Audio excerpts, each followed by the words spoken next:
Hello everyone, welcome back to another video. Let's spread some spring cheer and paint a beautiful floral Easter egg. A full list of materials is in the description. Let's start with a line drawing.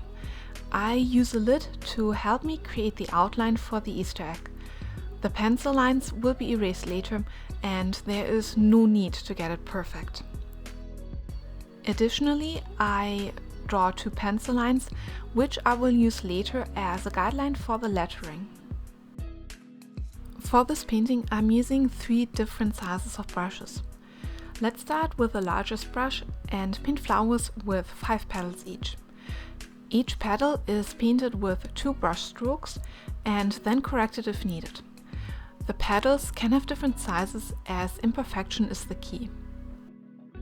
When all the petals are painted, I add some more intense watercolor directly from the watercolor palette, and I add that to the very center of the blossom and let it bleed outwards. When the watercolor does not bleed, I repaint the petal with only water on my brush, and I move the brush from the outer edge of the petal towards the center. This allows some of the pigment to bleed outwards. The difference in color will make the flowers look more interesting and less flat. Pre-mixing or pre-wetting all the watercolors is a good idea, as it allows you to work faster. I simply added white to the watercolors as I mixed them to make them look softer and more pastel. Adding more white watercolor would result in a truly pastel color.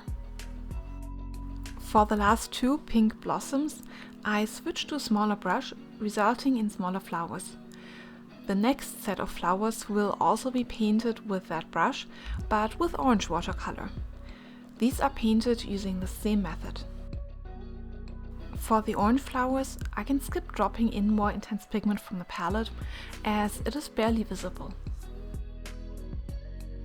Let's fill up the whole Easter egg with flowers and see how much space is left for all the greenery that I will be adding later. If you leave too much white space here and fill it up with green, the whole Easter egg can look overflown with green really easy. Part of the reason for this is simply that the greenery is really small. There are small leaves and small details. And that is hard to see with the eye without actually looking closer. I avoid this messiness by choosing 2 different petals in advance that I will be using on this Easter egg. For once, I will be using the petals that you see me paint in right here that are connected to the blooms. And the next greenery that I will be using is simply a stem with multiple leaves on it.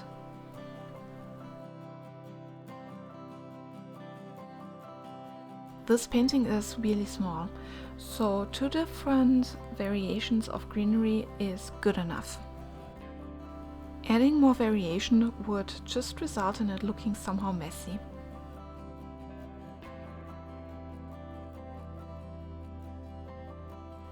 Once I filled up the egg with greenery, it's time for some more details.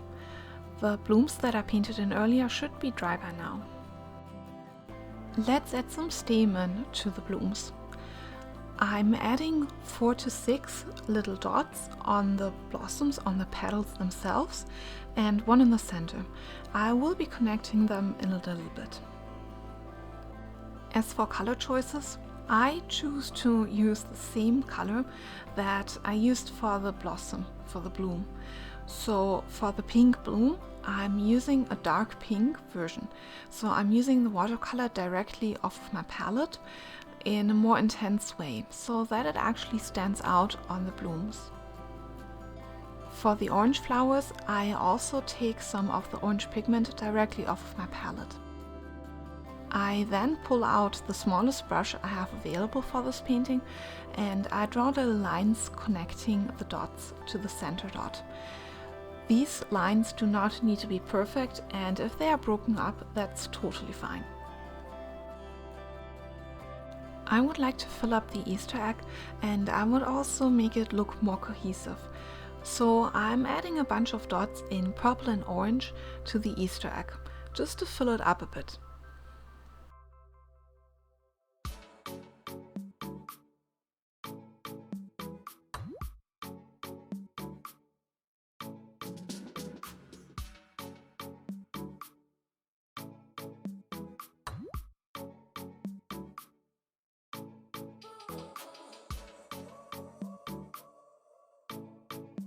I do love to write with a paintbrush as if it was a fountain pen. It also really nicely shows my handwriting, and anyone who knows me in my handwriting will recognize that I wrote this. Plus, it makes it really easy to use the same color that I used in the painting. If the writing isn't centered, fear not. Just add some little illustrations to the side, to the left or to the right side of it.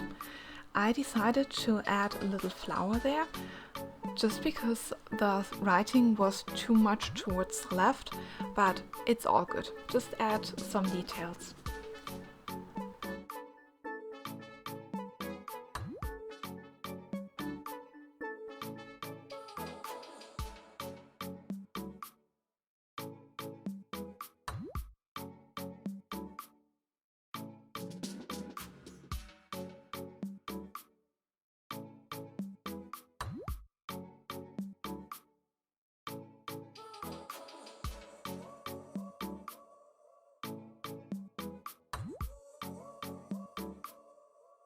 So now there's one thing to do to tie this whole painting together. Of course, after adding some more steam in to the blossom. I'm adding some more details to the border of the painting. I'm just taking a paintbrush and I'm using the orange pastel mix that I used for the blooms, and I'm just drawing lines around the paper card. Those lines do not need to be perfect, as imperfection is the key here. And of course, these lines and these corners deserve to have some dots added to them. Thank you so much for watching my video.